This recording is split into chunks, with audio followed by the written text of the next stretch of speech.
आयलोनगर अपडेटमध्ये स्वागत। आज दिनांक 24 सप्टेंबर। अहमदनगरमधील ठळक घडामोडी। 100 वर्षांनंतर शेतकऱ्यांच्या जमिनी परत मिळणार, मंत्री राधाकृष्ण विखे पाटील यांच्या पाठपुराव्याला यश।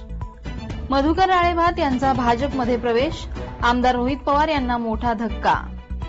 नगर जिल्हाधिकारी कार्यालयात दणाणले ढोल, बांधकाम कामगारांचे आंदोलन। शासनाने धनगर समाजाला आदिवासी कोट्यातून आरक्षण देण्याच्या संदर्भात पाऊल उचललं तर मुंबईचे पाणी बंद करू, आमदार लहामटेंचा इशारा। पुरुषोत्तम करंडकमध्ये नगरचा डंका, नगरच्या देखावा एकांकिकेने मारली बाजी। नगर जिल्ह्यात झाली 60.17% पीक नोंदणी, सलग पावसामुळे पीक पेरा नोंदणीस विलंब। राहता नगर परिषदेतील कंत्राटी कर्मचाऱ्यांचे विविध मागण्यांसाठी उपोषण, मुख्याधिकारी वैभव लोंढे यांनी साधला कर्मचाऱ्यांशी संवाद। विहिरीमध्ये पडून चिमुकल्याचा मृत्यू, श्रीगोंदे तालुक्यातील देवदैठण येथील घटना।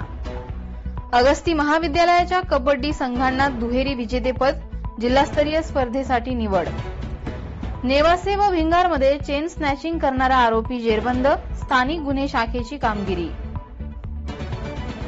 असेच अपडेट्स मिळवण्यासाठी आयलोनगरच्या 77 98 300 400 या नंबरवर मिस कॉल द्या।